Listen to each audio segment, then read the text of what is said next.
Greetings and welcome to the Waters of Healing. I am your host, Baba Lukman, here with my co-host, Ray Wilkerson, the place where serious Black men come to express how we feel. Our goal is that you find your inner king, your inner warrior, that you give up your power to nothing and to no one. But before we begin, let us first give honor and thanks to the Creator for giving us the gift of life, intelligence, and awareness. We seek the Creator's guidance and help. It is important that we develop a healthy relationship with everyone and everything around us to the best of our abilities. And we strive to be one who isn't in conflict with our surroundings. Our communities should always see us as protectors, providers, and mentors. They should never see us as the enemy. The Waters of Healing is intended to provide a safe, non-judgmental space for Black men to talk about issues specific to us. This is an inclusive space open to all Black males, no matter your religion, class, nor sexual identity. If you identify yourself as a Black man, then you are welcome. Let us begin by reciting the Black man's affirmations. We believe that kings are made and not born. I am developing the king in me. We believe that warriors are made and not born. I am developing the warrior in me. I believe in myself and my abilities, and there is nothing wrong with me. Another person's opinion of me is not my reality. My masculinity is divinely given. It is not toxic. I give up my power to no one. I realize that I am not perfect, but that is no excuse not to do my best. I love myself for who I am. I'm in charge of my own happiness and behavior. I don't take advantage of those weaker than myself. I accept 100% responsibility for my own life. My past mistakes are there for me to learn from. They do not define who I am. I am the protector, provider, and guide of my family and my community. I am grateful for every day that I'm given to improve on who I am. I am a Black man created by the one who has no creator, and thus I am worthy of respect and love because my essence is the same essence of the universe. No matter how hard life hits me, I will keep moving forward.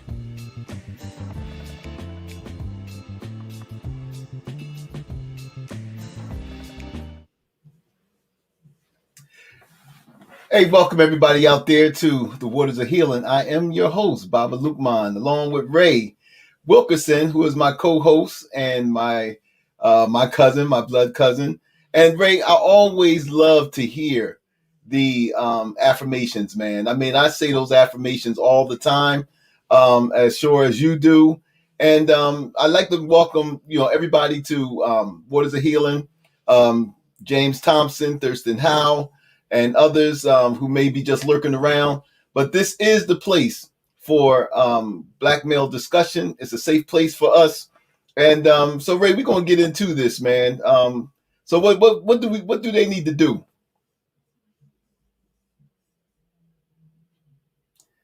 Well, I tell you what. Nope. I tell you what. I tell you what. Let us first of all hit that subscribe button, the like button, and also share this video. Also, let everyone know, especially Black men, that the Waters of Healing is here for them, where we can sit down and we can chop it up and we can discuss it. As we had stated earlier, this is all inclusive. If you identify yourself as a Black male, then you are welcome here. So I don't care if you're a Christian male, Muslim male, atheist male, no matter what you identify as.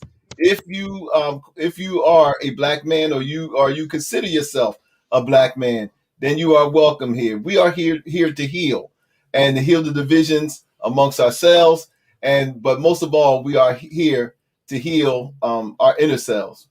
So Ray, it's something that you had earlier, because we're going to be talking about anger, and the thing of it is that ever since I was coming up, it was always, and look, I have, and I'm sure you have, bouts where we were just angry all the time. And so I remember it was like maybe a couple of weeks ago, which is one of the reasons why, um, that we wanted to tackle this subject and why I think that this subject is so important. I remember, man, looking at a video, and it was a couple of people was like, man, why are these young guys so angry? Even when Jackie and I, my wife, when we go out sometimes, and we go to the gas stations, or and you just see now we're not Jackie and I, we got our thing is we ain't scared of our own people. We'll go anywhere we need to go. I mean, we use caution and all, but we ain't gonna be scared of black people. So we wind up at these places, man, and you see brothers, man, a lot of times, and they are my brothers. You can feel the tension, you can feel the energy, this anger and stuff. And I was like, man, I remember a lot of the times that I've been, that the thing that made me angry. But you had shared something with me earlier, Ray, something that you were reading, and I want you to share that with us. Okay, and actually not some. What I did was also when we started the discussion, and first of all, I want to just welcome everybody on board. Thank y'all for tuning in today, and we don't take it lightly. There's so many other places you can be, but we appreciate this is a platform for Black men to change Black men, a safe place where we can solve some problems. This is a solving problem place, and so when we started this discussion, one of the things I said, well, why are Black men angry? And are Black men angry? Because there is this generalization that all Black men are angry, and it's like we don't have a reason to be angry, or are we only angry because of what white folks do? Are we angry because of racism? Are we angry because what Black women do to us? I mean, why are we all this angry? So I did the survey, and one of the things that I think we can unpack today, and one of the responses was this, and I want you guys really to listen to this. It's very insightful because it comes from so many different places when you really look at it. So here was a response from a Black man, because the best way to describe if a Black man is angry is from a Black man who's angry. Yes, that's right. Okay, so here we go. Most of us real, and I'm going to emphasize certain things because he started out with most of us real brothers. So that denotes that it might not be some people on here that's not real brothers, or there's not real brothers. But let me go through the whole thing. Most of us real brothers are tired and fed up, even if we are in good situations, because we see our people getting mauled down in the streets, even by the same people that walk like us, talk like us, and look like us, and it weighs on our souls. Seems like at times everyone hates us, even our own people. Now, I gotta hit that last part again. It seems. Remember, it seems, it won't necessarily have to be true, but it seems like at times everyone hates us, even our own people. So when you start thinking about from that mentality, if you guys that are listening to me and really take a thought of that, we just even start from the place that we're watching stuff happening to other Black men. We're watching stuff happening to our people, not just men. We're watching young men getting killed. We're watching young ladies getting killed. We're watching these things happening. We're watching all this stuff, right? But then, right, he takes it in an even deeper or more personal direction. He said, even for people that walk, talk, and look like us. Right. Wow. So, what? Yeah. So there has to be this. Let me just go to me. So my anger. Do I be angry? Of course, I'm angry at a lot of stuff. Listen, I'm angry at racism, white supremacy. Trust me, I'm not so much angry at that the fact that I know what that is and I know where that's coming from. But I guess sometimes when I look at my people, and this is no shade, I just need you guys to stay open. When we can't recognize in our own self some of the things that we're doing that's making us angry about ourselves as Black men. Mm-hmm. I mean, think about it. Think about it. If it's been a design by the world system to pit Black men against Black women. It has been designed by the system to pit Black men against Black men. It has been designed by the system to pit white people, I mean black women against black women. So here's the anger. How can we continue to fall for the okie doke? Why do we keep falling for the same thing? Their tactics is up. That they haven't changed their tactics because no one has to change their tactics if you keep responding the same way to their tactics. Right, So right. go ahead because you take it No, from no, there. no. I mean, James Thompson in the chat, and welcome, James. He asked a good question. He says, "So, where does the general anger come from in the average brother who isn't conscious?" And I can't help but use my own life as an example because I mean, come on now. I wasn't always where I'm at now. I'm a person that don't believe that I should call myself conscious. To me that should be left to other people to do. But I tell you this, um, what I do feel now and the political awareness that I have now, Ray, I didn't always was there. But to answer James' question, the general anger that came to me was just my general surroundings, and I think that you kind of touched on that. Now, and just some background here, because I think that background and context, and let me make it clear: everybody not don't have the same examples. Everybody doesn't have the same life experiences. So if it doesn't apply, please let it fly. Also, again, and I just want to remind anybody in the chat and anybody who's watching this is a serious program. We have zero tolerance for any kind of nonsense or anything else. If you're not here to get, to handle business, then you're gonna find yourself up out of here because we playing with people's lives here. Now I got that out the way. So one of the things, Ray, I'm gonna tell you my earliest experience with what James called the general anger, and it goes back to third grade. That's right, third grade, right? Third grade, man, Powell School, Camden, New Jersey. And now, mind you, now, right before this happened, my mother and father divorced. And me being the only male child, my mother and father divorced. And whatever was going on between them, man, it kept my father away from me. So here it is, right? My mother doing the best she can. Her and my father going through their thing, a grown-up thing. They ain't got nothing to do with me, but I'm affected by it along with my sisters. So third grade is a very pivotal point in my life, Ray, because I remember in Powell School, man, they had this janitor who used to get the kids after school to help him with his work. And then he would give us a couple of dollars, at the end of the week or something like that. And it was something where we was helping him, but we was getting something out of it too. I mean, we're in the third grade, we was like 8 years old. It was candy money. So I remember, man, a friend of mine, right? He said, man, you got to come down. I seen these kids with this little candy money, and I was like, you know what? I said, do he need anybody else? Well, apparently he did. I went down there, and he took me on. And we was doing, I was doing good. I was feeling proud of myself. I was making my own money, because, in the hood, man, we wasn't getting no allowance or nothing. So, I was feeling proud of myself, man, making a little change and stuff. And then one day I noticed that it was this other dude, this other grown adult who kept hanging around. So I was like, well, they must be friends. I ain't never seen the guy before. But apparently he had a son that went to the same school. And make a long story short, y'all know where I'm going with this.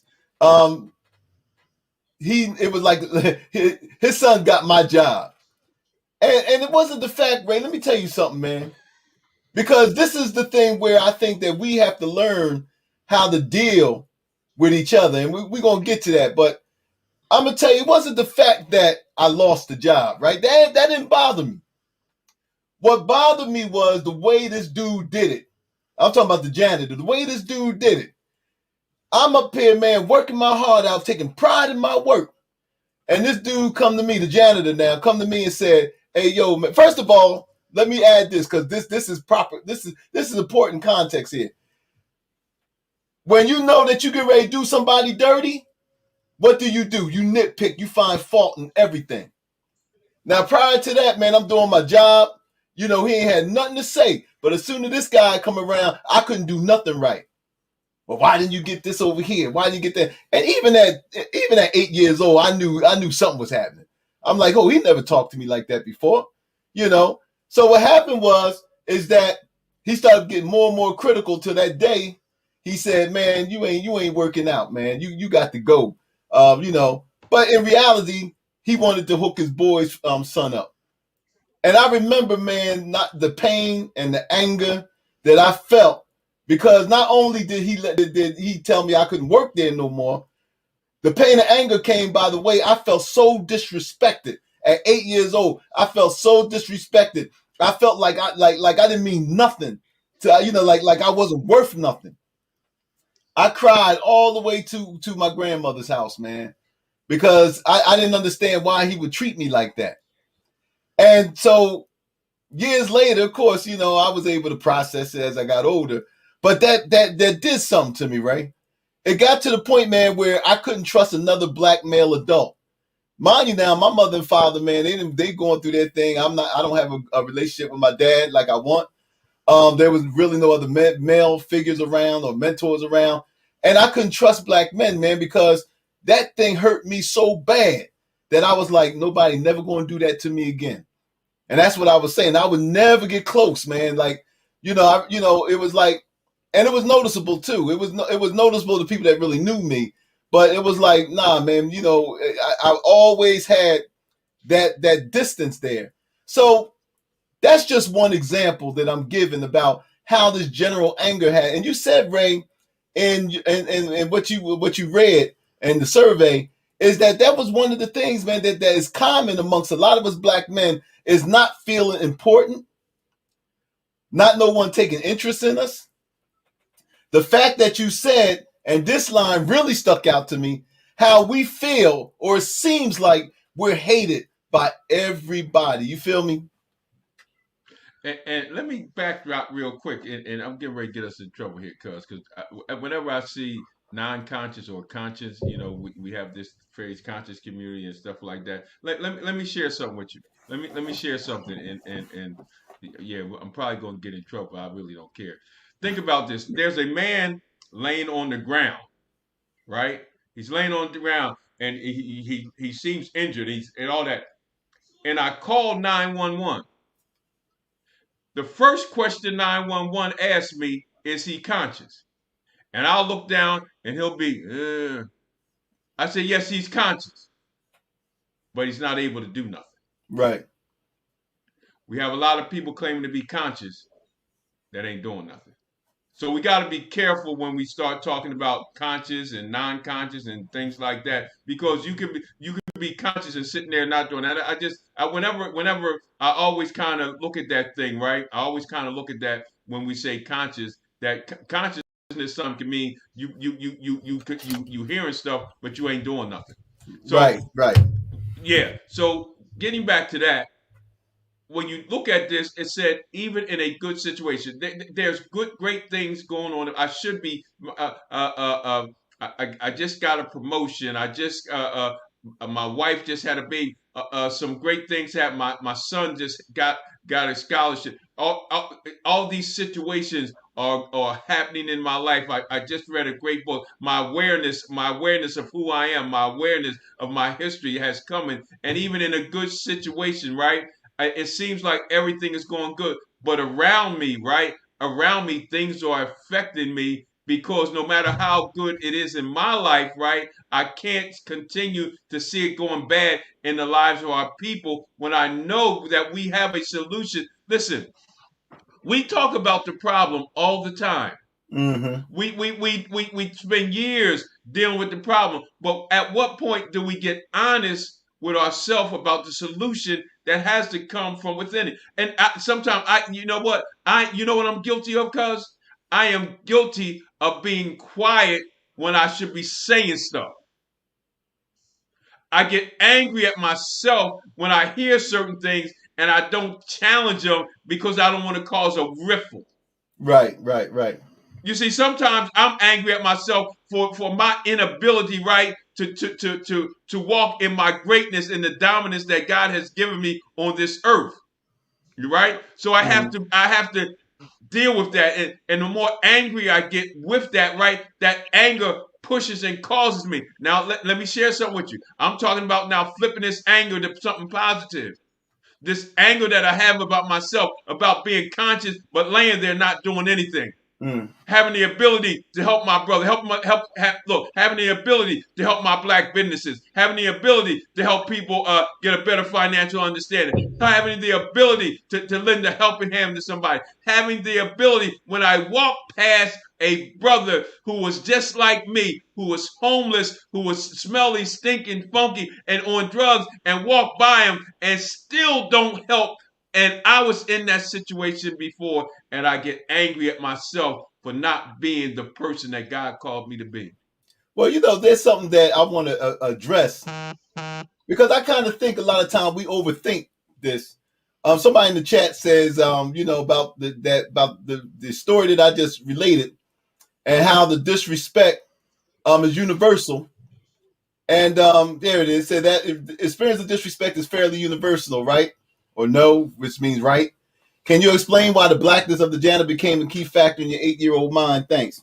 Well, I mean, see, this is the thing how we overthink stuff. As an 8-year-old kid, you don't know that is universal. How the hell you know that at 8 years old that's universal? All you know is your family at 8 years old, your neighbors, the people that's in your community. You ain't got no concept of what universal is. And the reason why that the blackness of the janitor in my 8-year-old mind meant something because that's who I was surrounded by. Thank you. You see what I'm saying? That's who I was surrounded by. White folks ain't live around us. It was black and Hispanic where I grew up at. So that was my world. That's why it meant something. Because your first, your family, your community are the first ones where you get your value systems from. So who else outside of your community going to show you love before your family show you love, before your community show you love? I'm going to that school every damn day. My mother and father is trusting these other people in school to take care of me, not only physically, but emotionally. So all that matters. So, so the thing of it is that, Ray, when you were saying about, about the anger, at 8 years old, man, what you ain't got no reference. It ain't like me at 55 now. At 8 years old, all I knew was how I was feeling. You know what I'm saying? And let me rain something down on you, man. How this stuff, man,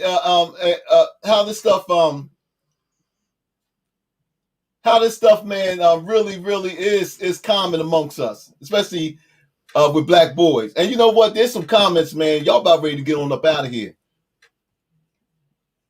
You know what I mean? You want to play somewhere else. So anyway, I remember, man, I went to a bank one time, right? And I was already an adult, raising my family and stuff like that.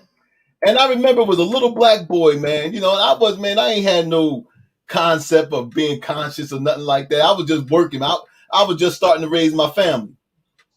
Got paid, went to the bank to deposit my paycheck. And it was a strange thing that hit me, man, right? I said, you know what? I looked at this little black boy running around the bank with a little white boy running around the bank. And what I noticed is that how everybody was receptive to the little white boy, right? Little white boy, man, and he being a kid. I'm not blaming him. He being a kid. He running up, man, to, and he's, how you doing? And, he's free. You see the freeness in him. And everybody's allowing him to be free. The black boy, who was probably about his age or maybe a year older or something, I don't know, but they were both kids. So the black boy was running around with the white boy through the bank, being a kid. But I noticed the difference in the reaction to the black boy, right? All of a sudden now, the smiles turned to frowns. And the woman that he was with, I don't know what relation she was to him, But the woman that she was with, first thing she said is, boy, get your ass over here. And you stay right here. Now, mind you, now, the white boy was there with other people. He was there with his people. His people never felt the need to tell him to bring his ass over there and be still. They let him be a kid. But the black boy, when he was going around doing it right, woman said, she frowned at him. And I'm sitting in the back, I'm looking at this. Get your ass over here, boy, and stop all that running around. So now here it is, the differences between the two. Now, I know that as the black boy now, he's already got a cage put around him now. He already is being shown by his caregiver and by the environment now in that bank, by people in the bank who is disapproving of the way he's acting. Oh, I can't do this. I'm not allowed to be like this. You know, I'm not allowed to be like this. You know, so when we talk about that general anger, right? A lot of that general anger comes from, man, like you were saying, by the way we know inherently deep inside that we're viewed differently. You know, that we're not looked at the same. And on that conscious level, no matter how much we try to swag it through, no matter how much we try to pretend it ain't there, we know inherently that, hey man, look, why can't I be like everybody else? Yeah, get rid of that guy, man. He ain't trying to add nothing. So I just want to chime up because you made some good points, and I want to chime on and challenge some of our brothers who's listening right now. And once again, I don't know everything. These are just things that that I believe are some of the things that comes in my system, comes through what God has given me. And it's amazing because where we grew up at, it was an all black community. So that's all you saw was black people. So when you Right. saw two people fighting, you saw two black people fighting. When you saw people on drugs with the dip and everything, you saw black people. When you saw black people, when you saw whatever you saw, it was always all black folks. But I want to take it even a step further, with this understanding. At some point, I had to, and I got to say me, I had to start challenging myself. I had to start challenging myself because this anger that was coming from this anger that I was having, right? It wasn't so much I was angry at people, and at some point I had to start being, I touched on this earlier, but I really want to get a little deeper into this because it's a lot of internal anger in myself that has been uh, uh, placed on me by me. See, I know I'm better. Watch this. I'm in a place right now. I'm down in this city. It's all black city, and I'm in this Airbnb in this black neighborhood that was a pretty bad neighborhood. And now we have white folks coming in. I want y'all to stay with me. Watch this. So I'm watching 5, 6 o'clock in the morning. These white people walking their dogs, riding their bikes. On this main strip was a real crazy strip, where blacks hung out and all this. And I'm watching them open up little bars and sitting on this strip, right? And I'm watching them walking through the neighborhood and community at all hours of the night. Now here's the sad part. But I have to come out and be strapped because our people won't mess with them, but they'll come after me.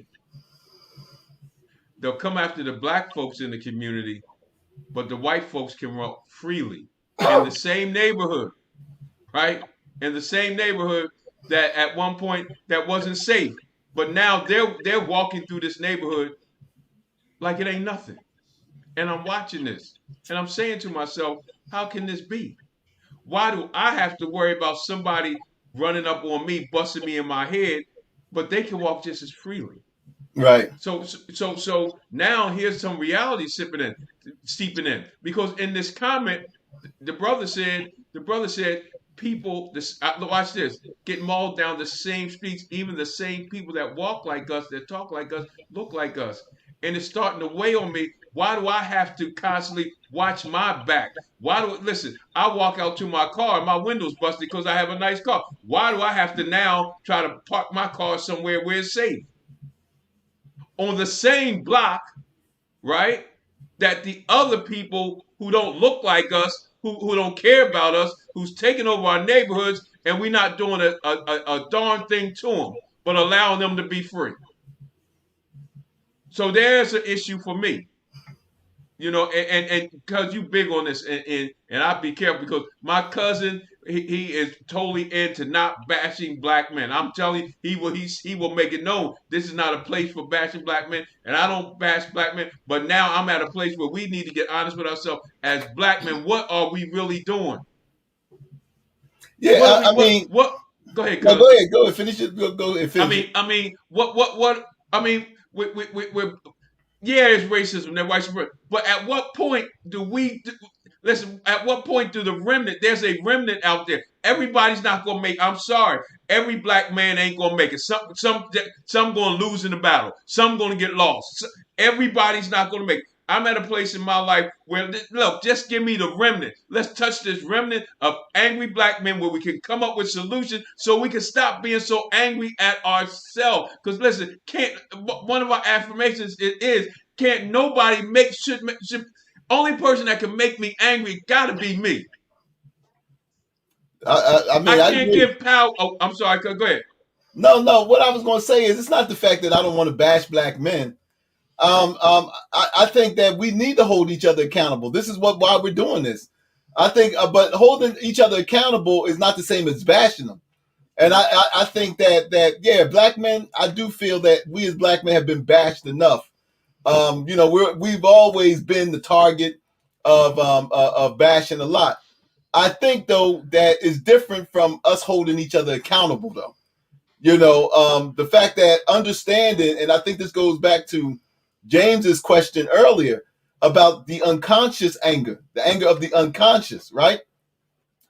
The people that's doing that, Ray, out there, the ones that's the people that you just described, clearly they're not conscious people. Clearly clearly there's a level of maturity that's immaturity that's there. Clearly, man, it's like like my man TK Kirkland, comedian, say, like, who raised you? You know what I mean? And I mean, going back to the example that I was saying, and I mean, of course, I'm not unique, but I mean, how many of us? I mean, you too. How many of us actually had really strong male role models around us? Now, okay, we came up in a different time, and I think that Ryan Shane made a good point. Like, said, is it a generational thing, right? And I do think it's generational. The anger, I think that we do share, black men of our generation and the younger black men. I think we do share common issues that make us angry. But I also do believe that there are generational components that the younger guys are dealing with, younger black men are dealing with, that you and I haven't dealt with or didn't have to deal with. And I think that adds a level of anger to what's already there. I mean, look, I'm the first one to admit that what a lot of black men are dealing with today, I didn't have to deal with. You just named it. I mean, we grew up in Camden, New Jersey, and Camden's a rough town, but we didn't have to be strapped going out the house. I mean, as a kid, man, I didn't have to be strapped. I mean, you had fist fights and stuff, but now, man, these kids, graduated to the gun, man, and all this other kind of stuff. We used to fight each other and then be friends the next day or whenever we got cooled off and stuff after we gained each other's respect, But now, man, the game has changed. There's no thing of let's piece it up anymore. There's no fair one anymore. Let me get the fair one or none of that stuff. I mean, man, now, man, your life is even more vulnerable than it was when you and I were growing up. And that has to add a level of stress, man. I mean, it does add a level of stress that you and I didn't have to deal with when we were coming up at that age. So it's not the fact that bashing black men. And to answer Ryan's question, yes, Ryan, at this stage of the game, I do feel safe around black men. Yeah, I wanted to make sure we commented on that because Right. yeah. Go ahead, cuz, because No, I do you feel know, safe. yeah, I do feel safe around black men, because as I got older, like I know, like I said, when I was a kid, I didn't trust black men, but but I was a kid, you know what I mean? But as you get older, you start to learn the ways of the world, and you realize that, that black men, and you said this, cuz, that, there's forces out there that shaped and molded us into being a lot of the things that we wind up being. And so we have to unlearn a lot of those things. We have to unlearn a lot of those outside misinformation, and a lot of those harmful messages that we've gotten from our environment, and that we've gotten sometimes from other black people, that really wasn't constructive, and that didn't benefit, that's not beneficial to the way that we that is healthy and beneficial to us. So yeah, I do agree that there is a level of anger, that goes to Ryan's point, but we're not. But what I won't do, I'm not going to sit up here and say, because it's not true, that black men are inherently bad, black men are inherently criminal, because then I got to say that about myself. So no, and then I gotta say that about my son, and my son's a good dude, man. So your son's good dude. So I mean, like, so no, that's not the case. What it is like what it is with everybody else. You know what I mean? What it is, it's who raised us, our environment, and those forces that's over top of all of that, that created the situations for these other things to operate the way that they do. But before we go on, we're going to take a break real quick, because when we come back, um, I would like for you, man, to when we come back, what are some of the things that we can do, man, to deal with some of the anger that a lot of us are feeling? And we'll be right back. So stay with us. Don't go nowhere.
Hey, welcome back. I'm Baba Lukman to Waters of Healing with my co-host Ray Wilkerson. And as you just seen in that break right there, all of the participants and the hosts, and who have content on Black Power Media, yeah, please check them out. Also, as you see, the Remix Morning Show, which we'll start it up again on this coming Tuesday. And I just want to remind everyone out there to hit the subscribe button, to like, join, share, and make sure you check out the Patreon. So we're really chopping this up, man. There's a lot to go into it. But Ray, look, man. Okay, we we laid out the foundation, man. That there are, and we ain't name everything, but we laid out some of the things that make us angry, right? Now, like you said, because like you always say, what about the solutions, right? So yeah, let's start talking about some solutions, brother. And I gotta respond to brother Ryan Armstrong.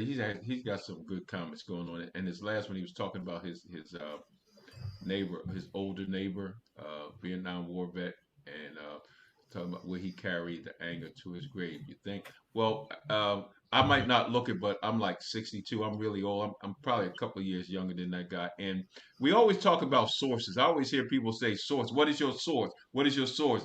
And they always go and get these historians and stuff like that. And 90% of them, like a lot of times, are white. These white historians. But I've come to the realization a source is somebody that actually was there. So I'm actually a living source. So Mm. it's not necessary. He doesn't really have to go to his grave with that anger, because I'm not going to my grave with anger. You know, I grew up in the 60s, born in the 50s, and you know, even though I lived in the north, we used to go to the south, but we faced the same type of stuff in the north, and people don't realize we faced the same type of stuff in the north back then that they did in the south. Only thing in the south they did in front of your face. In the north, they was Mm. more slick about it.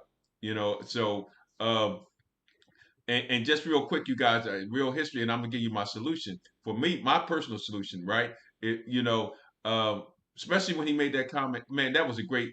Do I feel safe around black people? And you said No, he some of that said against safe the show. around black. He said safe around black men. Black men, right? Yeah. Black men, and you said something at the beginning. I will never be afraid or unsafe around black men. Only watch this. So what do? I actually, and this is just for me, my life story, drugs, alcohol, prison, all that stuff. So today, what I do, I deal with homeless black men. I deal with guys coming out of prison. I deal with guys with mental illness. I deal with guys on drugs and alcohol. So I actually go into communities where nobody else want to go. So that's one of our my solution is that, and I got to go spiritual on you guys real quick. You know, when I was on that second floor flight escape, getting ready to blow my brains out, I got saved. I got born again, and it was it's a verse in the Bible that says, "After you are converted, go back and strengthen your brothers." So the people who were drug addicts like me, the guys who was in prison like me, the guys who had mental illness like me, the guys who was on drugs like me, I now go back and serve that community. So as to say this, right? So when I'm out there, right, and I'm trying to watch this. I'm trying to show you how we change that anger to positive. The angry I get at seeing the gifted and talents. Listen, there's guys that out there. What they have the slightest iota the potential they have, the greatness that they have. Look, there are people attached to them, and they will never get into their greatness unless they see it in you and my life. So the angrier I get, and I see this in the streets, the more I'm pressed to keep doing what I'm doing, because I know there's an out based on my personal experience. A guy who was homeless on drugs, eating out of trash cans, living off of plane trains in New York, and all those things. I know we are. Listen, there was a moment of clarity in the midst of my drug addiction and all that, and I would get a moment of clarity and look around in this dark, funky, decrepit place and say, I'm better than this. And my whole premise in life, listen, I'm under no illusion why I was created. And we have to get to the point, our solution for our black men is to get to the point, what is your purpose as a black man for black men, for black youth? There's something on this earth, and I'm speaking to every one of y'all, that nobody else can do but you. There's look, there is an anointing. There's a fear. You have a fear of influence that can influence the worst person and the worst brother in the worst condition based on your experience. Well, not so much even my experience. No matter who I stand in front of when I'm on those streets, right? It doesn't make a difference who I stand in front of. Guess what they can't say? Their favorite line is, "You don't understand." But when I tell them my story, they know I understand because I feel what they feel. And because I know I feel their feelings, right? We're able to connect and we're able to have a solution. Brother, you can do this just like I can do this. I'm not going to save everybody, but I promise you I'm going to do my part in saving or helping those that I can. You know, it's something, man, that I was just thinking about how a black man's pain, man, is not taken seriously at all. You know what I mean? You know how we always been told to just, man up, get over it, and all this other kind of stuff. I think Jackie made a good point when she said, like, when society ends racial oppression, maybe black men, like the brother that Ryan was talking about, will have one less thing to be angry at. Um, I feel, Ray, that what you just added, man, was real important because there is no one size fit all when it comes to dealing with anger. Now, I just want to let everybody know, Ray and I are not therapists. We're not licensed therapists. We're not. So don't, look, we just two brothers, man. That's just sharing our experience, strength, and hope. But but like you said, you came through the spiritual route, through the Christian route. And you're still working on yourself. I'm still working on myself, man. And so there isn't no one size. But what we do say is that black men, we got to get some help. Black men, we got to stop. We got to stop buying into this bull crap that that we can swag our way through our pain. We got to get past this point, man, where we feel like we can't trust each other. And I know that a lot of us have bad experiences, but we are not going to be able, Ray. And I think it goes to what you was talking about. We're not going to be able to deal with our hurt and pain, man, unless first of all we admit it and we deal with it. Because see, I know that a lot of people aren't used to being as transparent as you and I are being right now on this stream, sharing our what we've been through in life. See, that's something, man, that a lot of people ain't used to. They want to hide behind the jokes. They want to hide behind the sarcasm. They want to hide behind all of the nonsense and BS, man, instead of dealing with what's really going on with them. And so, so it's foreign to see black men open up and say, "Hey, look, yeah, this happened to me at this age. This happened to me here." And it took work for me to get over that.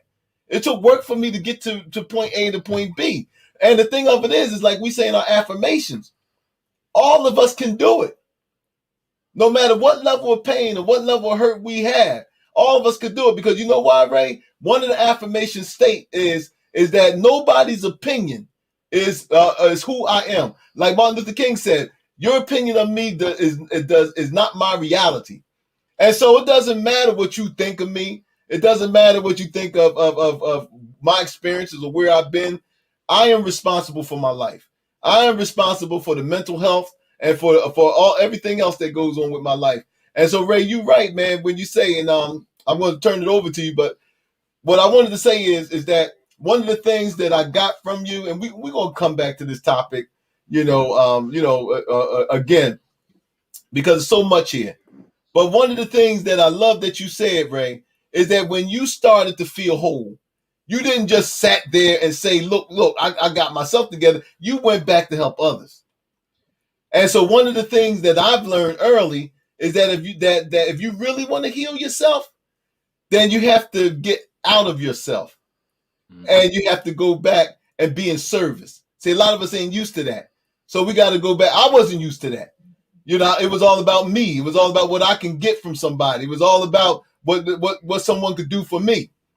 But but the thing of it is, Ray, is the fact that I started to learn, and I had people around me to start teaching me. And one of those people, you, started to teach me like, hey, look, you really want to get on this train and go the right way?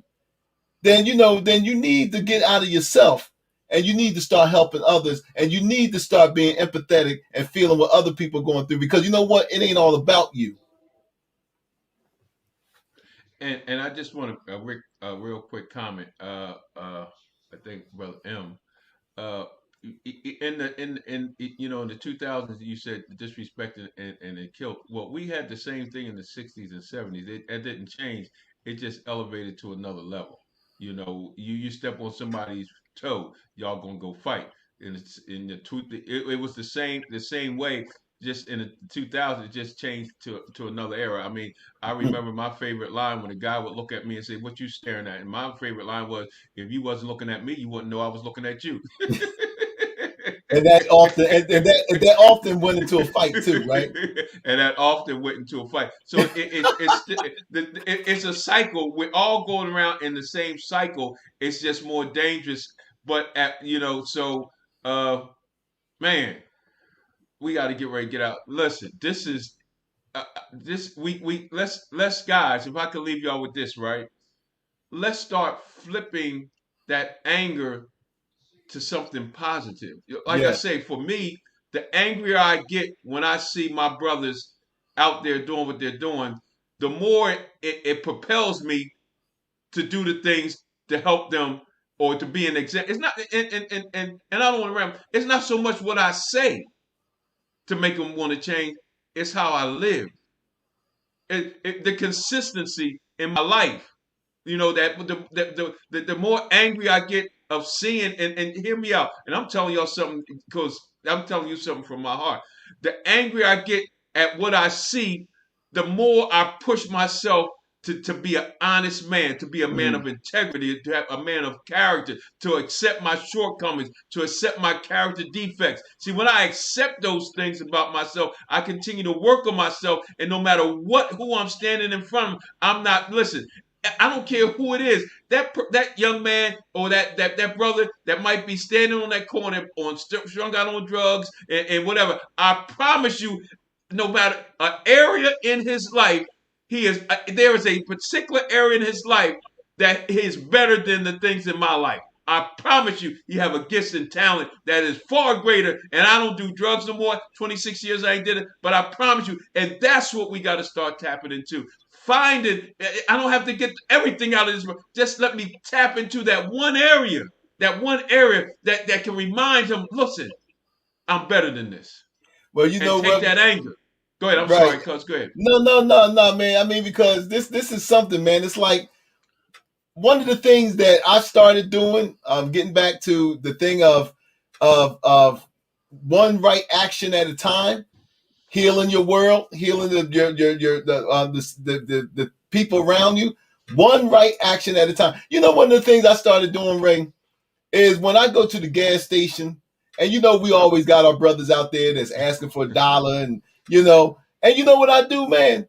And I did this. Jackie and I went to the gas station last week, man. Right? I'm in a gas station in our neighborhood that's notorious for all kind of drama. You know, our folks out there doing what they do. A lot of young, unemployed black men that, you know, that's just, you know, and I hate to say this, that's just, man, they rudderless in life, man. They rudderless, right? And when they come up to me, man, you know what I mean? They say, yo, gee, man, can you got any change or something like that? You know what I do to them, Ray? I said, you can pump my gas for me, man. I said, I'm gonna go in the store. And I said, you want to pump the gas for me? Yeah, I do that. I ain't never heard no, none of the brothers never said no. I said, man, you pump the gas for me, man. I said, you know, and I might joke with him and say, you know, man, help old man out, man. Pump my gas, I got you, you know. And man, I mean, let me tell you something, bro. The last time I did that, the brother that pumped the gas, I gave him some money. And man, he was just so grateful because I can imagine the insults he go throughout a day.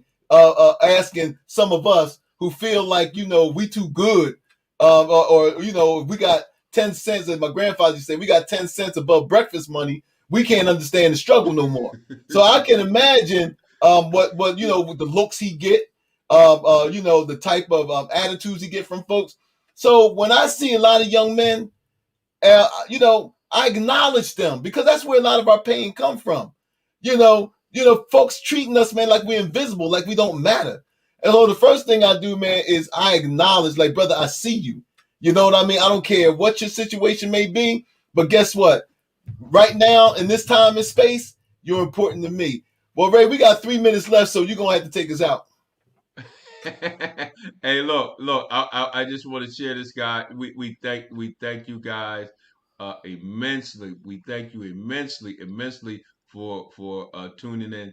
But before I close things out, I need you guys, listen, go over to our YouTube page, our Facebook page, Word of Healing. Need you guys to comment, leave your comments, leave some comments and stuff like that, or some questions. You have any questions or comments, just go to our page, Word of Healing, and we'll promise we'll get back to you. Well, we hope that you enjoyed this episode of Word of Healing, and we like to thank you for showing up. And we like to take special thanks to our producer, my cousin, Jacqueline Lukeman, for the technical expertise. I'm telling you. The people's prophetess, that's what they call it, the people's prophetess. The prophetess. Listen, and I got to go back in the day, the bomb diggity. That's right. And until next time, watch this. Listen, you know what? Can I share this real quick? And I think this is the I had time for me to say this, and I think I got 2 minutes, and I can write this out. I can share this. War. When will the war be won? When will the glory be ours? When will black folks have anything to call ours? Despite oppression and racism, we've created, we invented music genres to represent our stories, arts to represent our existence, writing to demonstrate our perseverance, sports to execute our prowess, and now they co-opt. What happens is they take our glory and manifest it as their own, culturally appropriating our music, consuming our arts, erase it so that it's more culturally accepted, more reflective of their own stories. And yet we search for our glory. We fight for the one day when our glory is our glory. Now the war is not over, victory ain't won, and we'll fight to the finish. Then when it's done, we cry glory, oh glory. We cry glory, oh glory. Take All it away, right. cuz. Well, hey, thank you for joining us. Let me remind you, man, on the weekend, we got the restreams of all of the shows that was going on this week on Black Power Media. If you missed any of them, please check them out. Also, the Remix Morning Show on Tuesday. I mean, Black Power Media, man. We're expanding, we're growing, and it's all thanks, man, to people like you. I want to thank Ryan. I hope I'm saying your name right. Ryan Shane Armstrong for that contribution, that monetary contribution. We thank you. And hey, look, we're here Saturdays, 7:00. Again, hit that notification. And again, Ray, hey, look, brother, man, I love you, man, and love you too. We're gonna do this thing again next week. So until then, peace. Peace. Holla.